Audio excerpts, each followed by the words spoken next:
Hey everyone, this is Tommy Burnett on my first episode of Magic and Mysticism podcast. Be right back. Welcome to Magic and Mysticism, the podcast, starring Tommy Burnett. Where every Friday afternoon he interviews a mystery performer about magic and mentalism as an art form. Today's guest is Master Magician, Jonathan Molo. And now, your host, Tommy Burnett. It's me again. So before we begin, I just want to kind of let you guys know what this is all about and why I'm doing it. I'm going to keep it short and sweet, like keep it simple, Anyway, I've been performing magic and mentalism for over 40 years, and I wanted to give something back to the magic and mentalism community. And so I decided to do this podcast about magic and mysticism and how you can try and make a deep and meaningful connection with your audience and perhaps give something to your audience that they can take away and spread it out into the world and the universe and make our world a better place. Especially now during the pandemic, things have been pretty crappy, and I wanted to give something to you. And today we have a incredible guest, a good friend of mine. He's a master magician out from California. His name is Jonathan Molo, and let's bring him here. Hey, Jonathan. What's up, brother? How you doing? Good, man. Good to see you, my friend. Good to see you too, man. Hey, Tommy, when you asked me to be your very first guest on your podcast, I was floored. I was honored. Thank you so much. Yeah, I'm very, very excited. Very excited. My pleasure, my friend. I haven't known you that long, but I feel like we're becoming good friends, and Oh, it the feeling's mutual. Absolutely. means a lot to me. I've been burned by a few people in this community, so it's always good. Feels good when somebody has a mutual rapport with me. So it really. Yeah, I So I let's appreciate start it. by. I'm sorry. I don't want to rush. Let me slow down. Slow down. No, Uh, you're good. Let's um, have fun, brother. Let's have yeah, fun. there Let's you do go. it. There you go. So, why don't we start out by you telling us a little bit about yourself and what you've been doing? Sure. Oh, absolutely. So, if you don't know me already, you can tell by the purple suit. I'm the man in the purple suit, Jonathan Molo. I am the official magicians of the nonprofit organizations Autism Eats and Rockin' Our Disabilities, and I'm also a member of the Academy of Magical Arts at the world famous Magic Castle in Hollywood, California. I've been doing magic. I've been sharing my magic since I was 10 years old. I was that introverted Asian kid in your class that you never heard from, that was always quiet in the back of the class. And, I saw David Copperfield vanish the Statue of Liberty live on TV. And that inspired me to, take magic as a hobby, and it was a hobby that I was hoping that would break me out of my shell. It didn't quite happen as fast as I would like, but I fell out of it. Like most hobbies, you take you you do a hobby and then you just kind of put it to the wayside, discover new things in life, especially women or girls. That's what derailed most of my hobbies. But Yeah. hey, it happens. It's one of those things. But I fell out of it, and then I saw David Blaine, do his first special in the late '90s, Street Magic, Mm. and that was the restart of the birth of my magic, the rebirth of my magic, and it's been an amazing ride, brother. It's like magic is more than just a hobby. If it grabs you and it takes you on this, this adventure. Oh my goodness, it's been amazing. It's been amazing. Yeah, no, you're exactly right. For me, it's much more. It has always been much more than a hobby for me. Um, Sure. it's a part of my life. Um, Oh, but absolutely. I remember when I was younger, like really young, my parents tried to punish me by taking away all my magic. Oh wow. I was devastated. Sure.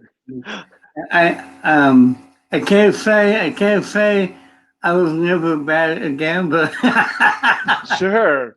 um, Absolutely. it's Uh, got me impact.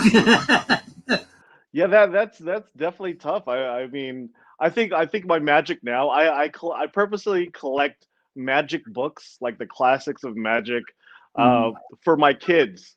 I'm Yeah. hoping one of my three boys will take on the that journey into magic also, and they'll have all the tools that are necessary to share their magic in their own way. But no pressure, no pressure out there. So yeah, Good for you.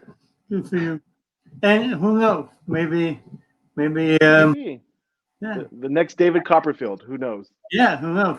Yeah, I was going to say David Blaine, but David, Oh, David Blaine too. David Blaine's awesome. whatever. Yeah, I'm so old that I go back to like Doug Henning and Sure. yeah. But was there anything specific that got you into magic? Well, besides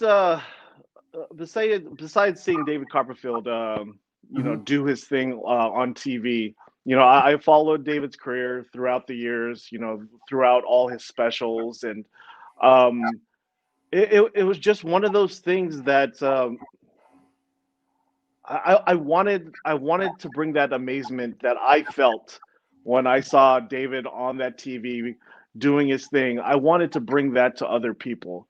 And I grew up as an army brat. My father was in the Oh, military, and we traveled out throughout the whole entire world. So honestly, learning magic was strictly with just going to my local school library and finding these mediocre magic books. Most of the magic books were like science of magic, or these little card trick books. But it's one of those things that I remember my okay, I have to strategically say this monkey because time? I don't want to get emotional. Um, Mhm. but one of my You can, by the way. It'll bring your ratings up. Uh, I know. uh, I try not to. I try not to. You ask anybody. I'm not a crier, but I'll cry about some ridiculous stuff. But my mom was one of my biggest supporters. I remember learning a magic trick out of a book, and I would rush to my mom, and and she would be so supportive. She would absolutely be so supportive, and she would be like, "That's so awesome," and it just I think I attribute to a lot of the reason why um, I kept on doing magic, sharing my magic is my mother. Yeah. well, um, Oh, Nick. Yes, yeah, Nick. Nick is There, here. oh, there goes Nick. What's up? Yeah, That's my Nick. buddy right there. Hello, here, buddy. I grew up in a theatrical family, so my father was an actor and my mother was a choreographer. So I won't say it was competition, but everyone, Sure. everyone was so busy with their own thing that Sure. Absolutely. you know they were supportive, but they they also were worried because I had a speech impediment and Sure. 40 years ago or so, um, people were not as open uh, Sure. with acceptance as they are now. Um, Absolutely. so but the support is definitely there. Um, Sure. my mother to this day always wants to know what I'm doing and tries to fix on myself. Sure. And Well, I, it's important. It's important to have people like that in your life, that constantly support what you're doing, because let's if you think about it, like if I wasn't into magic, if I this wasn't my passion, and if my kid came up to said, "Hey, I want to be a magician," um, it's to people that don't do magic. Uh, it sounds like you want to be a dragon. You want to be something that's like a figment of your imagination. Like let's be it's but we know what's involved in magic, and that's not what it is. But through the through Muggle's eyes, they're yeah. But my point is to that is, if that's what you want to do, you could be anything. This is what I usually tell children or people who are interested in magic.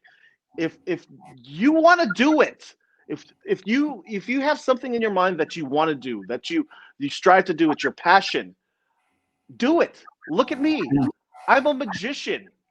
Like, yeah, this is what I wanted to do, and anything is possible. I'm a magician in a purple suit, people. It sounds ridiculous. If anybody else said that, it would just sound ridiculous, but hey, it's a dream come true to me. It's just I'm able to share. We're able to share, what our passion is to everybody else, and it's an amazing thing. It's an amazing thing. yes, it really is. That actually brings up a question that you kind of touched on, but let's see if we can get a little more specific. If somebody came up to you and said, I want to be a musician, or I want to be in the mystery performing arts, what would be the one thing that you would recommend them do?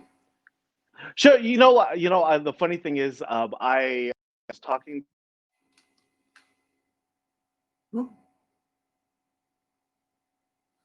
What happened? You see me now? Yes. Yeah. Okay. So, I was thinking about this the other day with one of my good friends, Travis Mm-hmm. Murtois, and like what I think the answer is simpler than we think. It's magic is about fun. Magic is about entertainment. I could get deeper and say, hey, if you want to be a magician, you have to know where you want to go with it. You need to know. You have to have a reason behind your magic. Maybe, and that is true. But I think the reason why I got into magic and most magicians got into magic is because it was fun. It was absolutely fun. It's making people smile. Seeing their amazement, doing things that's just impossible. Like it was fun. So if you want to do magic, do it for fun. Yes, and then if your journey progresses where it's gonna you want to take it to the next level, that's when you're gonna have to think a little deeper on why you want to take it to the next level. But if you're just starting out and this is something you want to do, have Yeah. fun with it. It's Yeah. it's supposed to be fun. I think some magicians I've spoken to, if we don't want this to be a job, we don't want it to be a career. Right. This is something fun. And I promised myself that if this felt like a job, like something that it's just monotonous, which magic is never monotonous. Um, your audience keeps you on your toes, Yeah. right? Yeah. But I would quit. I would, if it became a job, if it became just, it made me unhappy, and I lost, just the mojo it took to perform, then I would give it up, because that's not the reason why I started in the first place. I started in the first Mhm. place because it was fun. So if you are starting out there, you're thinking like, I want to be a magician, I want to do tricks too, just have fun with it. Just have fun. Easy. Yeah, there you go. Perfect answer. I love it. Um, sorry. Throughout your whole career in magic, is there one particular instance that is like your favorite? There's plenty. It's normally the little things that I hold in my heart. Uh, we talked about this earlier privately, Mhm. Tommy. We talked about this pandemic. Yeah, This pandemic has been, it's been a trying time for all of us actually, yeah, and trying to find a silver lining in this very difficult time is tough to do, and especially with the political climate. I don't even want to get into that. All this negativity that's swirling around, this hate here, there. Um, I've met some amazing people, including yourself, some amazing people during this time that are. I found people. Okay, uh, really quick story. When I was getting into magic, I there was no community for me because I traveled all around the world with my parents since my father was in the military. But mhm, when I finally met some magicians, some local magicians, some of them were kind of, you know, they think they were the bee's knees. mhm, mhm. They just were a little stuck up for me, and I felt like I would never find that community of magicians that I can talk to, like we were talking to each other, like our buddy aid team. Like Really? Yes. yeah, I never felt like that I would come to that point, but this pandemic, this very difficult year, 2020, I have met people that I am so proud to call my friends, and that care about where I want to go in magic, and as I care about where you want Yeah. to go in magic, and we're all very supportive, and yeah, I think that is the most recent positive thing that has happened, in my journey through magic, is just meeting people like you, Tommy. I'm just very thankful uh, that we just had an opportunity to be, even though it's virtual. It doesn't matter what vehicle it is, just as Yeah. long as we're brought together, right? Yeah. Agreed. Agreed. Um, yeah, and I feel the same way.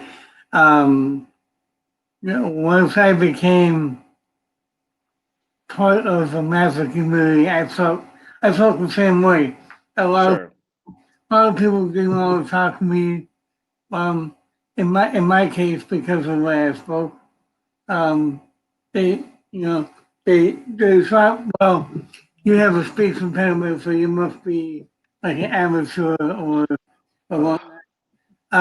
But there were a few people like yourself who patted me on the shoulder and said, "Keep going, you're going in the right direction." Absolutely. And people like my mentor, like Kenton, and then Nick from Buddy Cat, Yes. you Yes, know. Nick. Yeah, Nick. Yes. Okay, so um, spinning off of your favorite, Sure. what is the worst story that ever No, happened to you? there, I have horror stories. We were before the Flavor of Magic show last night. We were sharing horror stories of things that happened,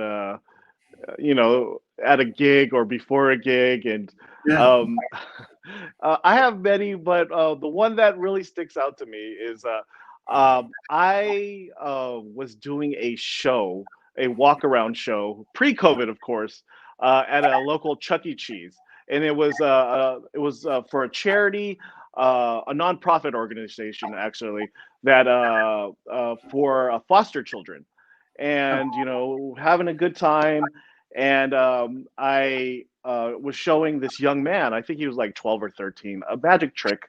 I vanished a coin, I think it was a coin, and he was like, "It's in your pocket," and I'm like, No, no, it's not." And he was like, "Oh no, it's in your pocket," and I'm like, so he decided to try to reach into my pocket, and I'm like, "Oh, you know, I don't, I don't think this is appropriate." And he was like, "No," and he was just like, "This is what he said to me." And children are so honest. They are. If you could perform, hey, I have a challenge for everybody. If you want to become a better magician, perform for children. Absolutely. That will make you a better performer, especially with audience management. Because Yeah. managing children is, I'm very thankful that I got my stint and I continue doing children's magic. But, anyways, this is what he told me. He said, I'm going to expose you tonight. And I'm like, excuse me, what? He's like, no, I'm gonna expose you tonight, and I'm like, well, that's not fun. And he was like, he looked at me with a very stern look, and he said, it's fun for me, and I'm like, wow. So, you know, Oh no. I'll be honest. I wanted to, take him to the corner and spank him, like, give him a little few swats. But that's not gonna. You're gonna lose there. So what I ended up doing. This is a tip that I've been given throughout learning children's magic. Is you always ignore them. You always ignore them. So when I did perform magic and he was trying to look, I would kind of block him off. He would always be towards my back, and he finally gave up. And yeah, so that's a good tip. If you see somebody, and it works for adults too. If you see somebody that's just trying to get you, is trying to ruin it for everybody else, ignore them. That's the best thing. They want that. They want that. That attention. Don't give it to them. They'll finally give up. But sometimes you're going to come to a person where they're just not going to give up, and good luck. Good luck. Yeah. I mean, usually if it gets to that point, I usually just have fun with it, and Sure. I don't insult them. I still, but Yeah. but Of course. I do whatever I can to, like, Oh yeah. yeah. Well, it's really important it's a don't challenge, never challenge. I see Yeah. some magicians that you see a person that seems like they want to be challenged. Never get into that battle. That's not why you do magic. This Yeah. is not. This is not. If not everybody likes magic. Right. It's hard to believe, but not everybody likes magic. So if I do go to a table of people and I see a couple people that are just not interested, I show them my first trick and they're not interested. I call Yeah. it a day. I'm like, thank you so much. If you want to Same see here. magic, come and see me or come and call me over. I'll be happy to share some magic with Yeah. you. But at that time, I will not come back to that table because they're not receptive. I'm not going to force my magic on them. So yeah, good tip. Yeah. I actually, a number of years ago, I was working in a bar. Uh-huh. And people called me over and wanted me to do something specifically for one person who Ooh. Oh, hated great. magic. I'm like, so, do you like magic? And she's like, no, I don't. And I thought to, because nobody told me. So I performed for her. So kind of went, right. And and that was like some of my best stuff. So Sure. I was like, all right, have a good night. And So I went together in the bar, and everybody else had a good. sure. And Sometimes but that's what you have to do. Yeah. Not everybody likes magic. That's a really good rule. If you're starting out in magic, sometimes you just got to fill people out. If they're not receptive, you just don't stuff it down their throat. It's just one of those things. You just kind of, yeah, I don't think this person likes it, so move on. Move on. Yes. Yeah. Yeah. Um, I know somebody, I'm not going to name names, but I know somebody who's always pushing, like, you want to see a magic trick? Sure. And I'm like, dude. Hey, hey, We're at a funeral. Come on. No. Yeah, oh, okay. There's also places not to share magic at, and funeral I think is the number one answer. yeah. It wasn't a funeral, but you get the Oh, idea. You get the sure, idea. sure. Or how about this one? I perform for a few minutes, say thank you, and then Sure. he'll come rushing over and say, hey, do you want to see some more? Do you want to see? Yeah. I was like, dude, Leave that. I think what is that golden rule? Leave them wanting more. You know what I yeah, mean? So the more you show them, they're just going to be eventually become desensitized. But just right, leave them with the I can't wait to see what the magician has in store for us next time. But just leave them wanting yeah. more. Yes, absolutely. Speaking of making people wanting more, what was one way a person can make a deeper, stronger connection with their audience? Absolutely. That's very important, and I think that's honestly that's what a lot of performers that I not there's some performers that I see that are missing this particular aspect of performance is building rapport with your audience. Uh, Not just showing them a trick. When I go up to a table, I introduce myself, and I don't show them a trick immediately. What I do is I introduce. Once I introduce myself, I want to meet everybody. Let me meet everybody. Hey, what's your name? Oh, are you having a great night? And da da da. And I meet everybody. But building a rapport and having them trust you is so important because another golden rule of magic is if they like you, they'll like what you do. And And you can get away with a lot more you if they can like. because they're very forgiving. If they like you, even if you fail, even if you fall on your face, they're gonna be like, oh, that's okay. In most cases, they're gonna be understanding. But if you come out and just say, you want to see a trick? Let me show it to you, and you're just stuffing it down their throat. If you mess up, they're gonna laugh at you. In most cases, they're Mhm. just not gonna want you to succeed. But if you Yeah. build that rapport with your audience, if you get to know them on a not necessarily a personal level, but take your time and like, how's your day? Are you doing well? Are you enjoying your food? Yes, it's very nice to meet you. Da da da. Do you have time for a quick trick? We're gonna have some fun here. And that's when you finally share your magic. There's a couple of times that I'm doing a walk around gig, and all I do, I get to a table. Hey, what's up? I'm sorry to bother you. My name is Jonathan Molo, and I'm a magician. I was asked to share some magic with everyone. Would you like to see something really quick? And I won't show them a lick of magic for 10 minutes because we're just talking. We're just like, oh, I didn't even know you were from that town. That is so awesome.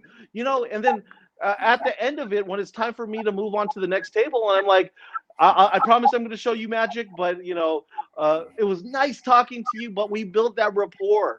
And the next time I come and visit their table, we're old buddies already, and then they're ready to see some magic. You really prep them to see some magic. But one of the tips that I really abide by, regardless if it's stand up, if it's stage, well, stage is a little tougher, but if you're dealing with people, building that rapport with your audience and really getting to know them is very, very important.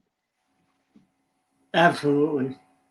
I found in my case, um, I have cerebral palsy, and unfortunately, it only affects my speech, but it affects it to a point where people kind of look at me like, is that guy okay? Um, so that's a whole other podcast. Is this guy You, okay? people, you need to stop being so judgmental. You really Yeah, need to stop being judgmental. It's we we live in a world where judgment is passed uh through and it's just really unfortunate. It's you love people for being people. You love and help people just because they're people. It's as simple as that. And when you become judgmental, it just makes you, I'm sorry if there are kids out there, it just makes you an asshole. It really does. yeah, Stop being that person. It's yeah. just it's ridiculous. It's ridiculous. We live in an awful world sometimes. Yeah, I agree. But the point I was going to make was that I always talk to the audience like you first Sure. and explain, look, this is who I am, this is me, I'm okay. Not, I don't have anything contagious, Sure. and try and make light of it, and I don't have any problems after that. Sure. So I think it's very important to make a connection as soon as Absolutely. not, it's okay to be magical, Captain Nipper wrote Hmm. Antique to that, right? And the main premise of that is that it's not always about, ooh, look at what I can do. Sure. No, absolutely. Sometimes it's about making that connection with another human being and leaving it at that, right? Yes. And the more I practice that kind of stuff, and uh, Sure. I make really deep connections with people that like 5 years ago I performed for them, and I see them now, and they're like, "Wow, I remember you. You did, That's awesome. you That's know," such a good feeling. and that used to never Absolutely. happen before. So, but That's a yeah, great feeling. it really is. Um, so we've been kind of talking about um, the theory behind magic. Um, is there one? I mean, you've already mentioned a couple, so Sure. if there isn't anymore, um, but is there one in particular that means more to you than anything else? Oh, absolutely. And I think it all ties together. Um, the older you get into this magic game, I think for most of us, it's less about the tricks and it's more about theory. The Mhm. reason behind your movement and the reason behind your magic. But Aaron Fisher, the author of the Paper Engine, one of my favorite magic books. Yeah, it's a great. Um, it's a great magic book. Yeah. He was one of my mentors, Mm. and one of the pieces of advice that he gave me that I echo out today, till this day, is to love your audience. It's nothing technical, but it's still powerful. Like you if you give your magic as a gift out of love for the individual or the group that you're showing, I promise you it will transform your magic 100%, because there is feeling and love behind it, and it's an amazing thing. That's what changed my magic from would you like to see a magic trick and me just looking down at my cards to like let me get to know you. Like, let me show you something that means something to me. And something so simple is so powerful. And, some entertainers lose that mark, and your audience can totally see that. They can totally Absolutely. feel it. Our buddy Chris Heron, he is a prime example of this theory, uh, because and he doesn't say almost he doesn't say much during his show. It's all Yeah. pantomime, but all the actions behind it, he's giving something to you. It's a gift that he's given to you. Yeah. He's sharing what he loves and that he loves you throughout his performance. And it's a powerful thing. So if you're able to speak that instead, oh, it's it's something that the audience will really appreciate. Tommy, you might know this. I forgot what magician this was, but I wish I remembered. But maybe you'll tell me. And if you know out there, let us know in the chat. Yeah. This magician, before he would go out on stage, he would close his eyes and picture everybody in the audience. And to each of his audience members, he would say, I love you, I love you, I love you, I love you. And then when he gets out there, he's sharing that love.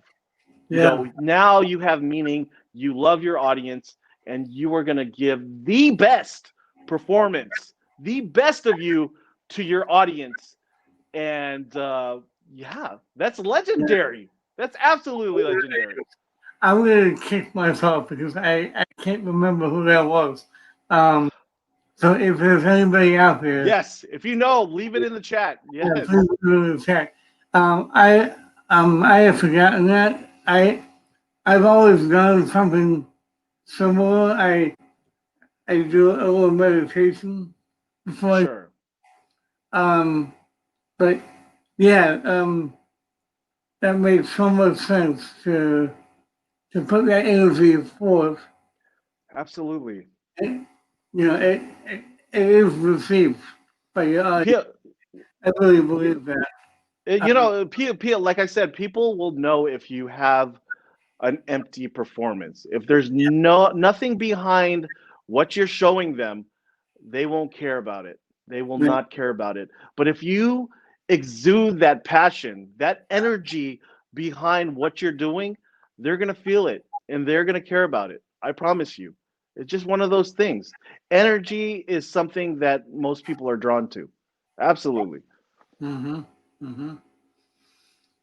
And again, you've already touched on so many of my questions. I'm kind of like trying to blend them in. Good. No, it's great. So explain how framing an effect can make or break the audience reaction to that effect. I don't know if that makes sense. Can you hear me? Yeah, I could hear you. So say it one more time. So how does framing an effect Oh, yes. make or break the audience's reaction to that effect? Oh, absolutely. One of the things I love about magic is that, you ask somebody after they've seen a magic trick, like, oh, what did you see? What happened? And and 99, 100% of the cases, they're just like, they leave out a lot of it. So Mm-hmm. framing your effect is very important. You Aaron Fisher, I think, he told me this, where you want to show them what they want to remember. I think I'm saying this wrong. There's certain points in the effect that you want them to remember, and there's certain parts that you don't want them to remember. So you really have to highlight, you really have to spotlight the things that you want them to see. For example, uh, I wish I had it's a surprise. I'm a magician. I don't have a deck of cards on me, but it's sacrilegious, I think. But some magicians, like when they do, I think majority of us are I magicians. would give you mine, but it kind of blends in with It does blend in. background. Oh, that horrible green screen.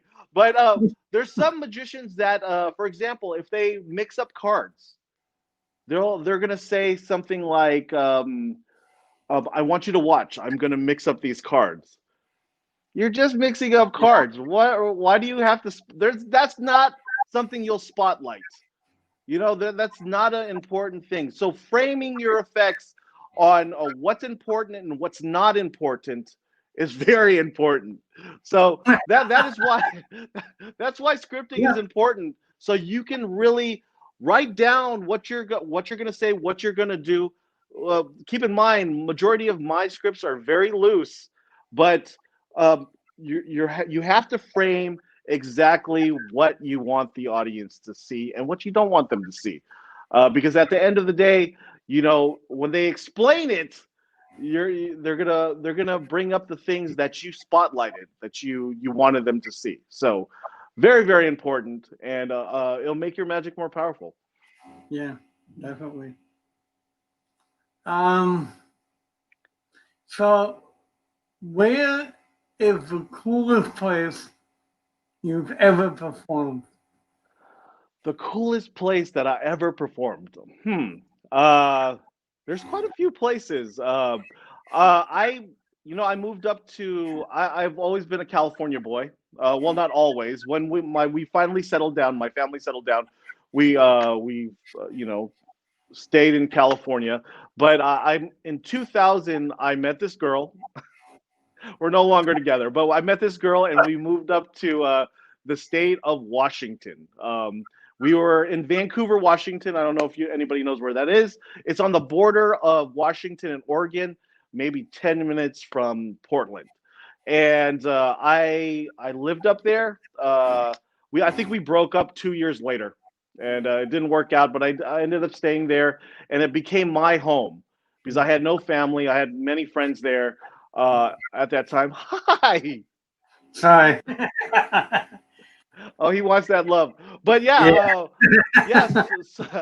So Portland and the Great Northwest always had a special place in my heart. And then my friend Nate Smith. He wanted to start a magic show in Portland, Oregon, and we both worked together, and we started. He started the Night of Curiosities in Portland at Oh, one of cool. the nicest theaters that I've been in, and the reason why this was the nicest place for me because it was kind of in my hometown. I consider the Northwest my home, which I miss dearly. And before pre-pandemic, pre-COVID, I flew up there maybe 2 to 3 times a year just to share my magic with the Great Northwest. So that is it's a different favorite reason, but I absolutely love performing in Portland. Cool. Cool. It's Portland, that whole area, Portland, Washington, very beautiful. I haven't It's been. beautiful, yes. It's gorgeous. It's so Oh, green. it's one of my favorite places on earth. It rains a lot though, which is Yeah. Yeah. unfortunate, but Yeah. it's still one of my favorite places. I have still have many friends and now family up there, and yeah, it's a great place. Great place. One day I'll live up there. Nice. Nice. Let's see. Is there anything we haven't covered that you would like to talk about? I like I was saying earlier. It is time. It is time, everybody, to share the love and positivity because people are struggling out there. Even as something as simple as a smile, towards somebody is very important. Check on your neighbors, check on your family members, and not you don't have to know how to do magic. You could do your magic in your own way and bring that positivity and love to somebody today, right now, Yeah. and somebody might really, really need it. So share your magic in your own way, share your positivity and love in your own way, and this world will be a better place. Promise. Excellent. And finally, would you perform for us a little bit? Sure. Yes. I don't have many, but I have one that's I think very important. I do have a deck of cards here. It magically appeared. I had one of my coworkers bring me a deck of cards, but so magic to me is about connecting with the audience, and we've talked about that throughout the show, Tommy. And we're gonna see if we connected, Tommy, and I think we did. I think it's very important. I miss you too much, Tommy. I think I'm gonna need you back. I think I'm gonna need you back. I, Yes. right next to me, Here I right am. over here. Here I am. Tommy, Hey, yes. hey, I got hey. lonely. I got lonely. Here I I'm am, glad you're baby. here. Here, It's here I am, baby. there you go. So, Tommy, red or black? Red or black? Hmm. You know, I've been feeling red all day, so Red. red, yeah. Interesting. Okay, red. Okay. How about since you chose red, hearts or diamonds this time? Hearts or diamonds? Let's go with diamonds. Diamonds. Yes. Okay, diamonds. All right. So now, high or low card? High or low card? Which card do you want to go with? High or low? Hi. High. Yeah. Okay. 7, 8, 9, 10, Jack, Queen, King, or an ace. What would you like to use? Hmm. Jack.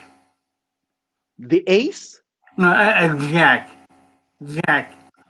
The ace? Jack. Jack. This technology is okay. Yeah. I was just trying to make things easier on me, Tommy. I was Uh, trying to make things easier on me. hold on. Yeah. You're gonna show me. Oh, Jack. okay. A Jack. jack. Okay. Yeah. I was just trying to make it easier on me, Tommy. Because this is embarrassing. Not all the tricks work, Tommy. Last night I removed all 4 aces, and I was honestly hoping you would name one of the 4 aces, and you wanted to be different. You wanted to be different, Yeah. which is a great thing. Um, oh, I forgot to mention, Tommy. Uh, these 4 aces are from a different deck, and Hmm. they're marked. They're marked on the back. V.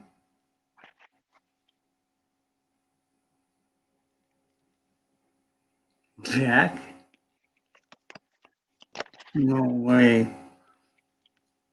Of.